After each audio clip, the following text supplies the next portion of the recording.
a not often thought about crime called water theft. The purpose of this paper is to enlighten people who don't know about water theft and have never experienced it before. Now let's start off with the definition, and that can be water theft can be defined as unauthorized use of water or one using water without paying for it.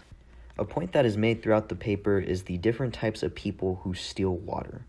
Now, this can range from small-time people such as thieves just to people who have a large amount of power in the government.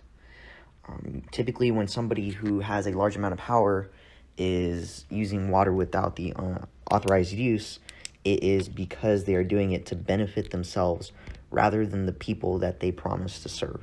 Another point made throughout the paper is who is affected by water theft.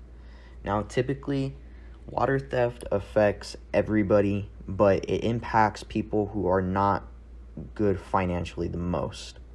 Now, that's because these people usually live in places that lack proper access to water. This could potentially lead to an increase in water theft. However, it's not just a potential increase in water theft, but it could also lead to them paying more than what they should for the product. However, they don't have a choice because of the lack of proper access to water.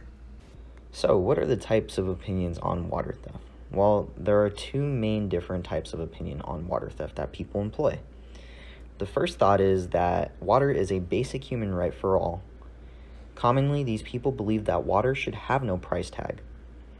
Obviously, there are going to be people who oppose this type of thinking, and generally, they are the ones who believe that water is not free and should be a paid-for product. They also maintain the belief that taking water from a natural source and purifying it to redistribute is not stealing, or in our words, water theft, but that paying for that water and any other water is.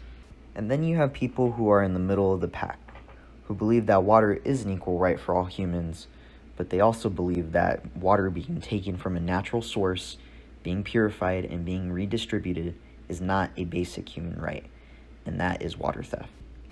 Here in this image, we see a faucet that typically sits on the side of one's house with a lock on it. The lock is called a house bib, and it helps prevent what I call domestic water theft, which is when somebody steals water on the side of your house. Now, we've seen solutions be come up with for domestic water theft and much smaller scales of water theft, but what about the larger scales of water theft? What are the solutions to those? For starters, have areas that suffer from a lack of access to water redirect their resources towards the water supply. In most cases, water cannot always be free, but that doesn't mean financial aid could not be provided to help make it affordable. If financial aid is provided, it provides a sense of comfort to the people knowing that they have something to fall back on instead of turning to water theft. I've come to the conclusion that water theft is awful. I'm grateful that I haven't had to experience it before, and I'm grateful that family members and friends haven't had to experience it before. My heart aches for the ones who do experience it in the different countries and in the places where water access is on the down end. It'll take a lot of work to overcome these issues, but if we don't, it'll have more long-term issues than it will short-term.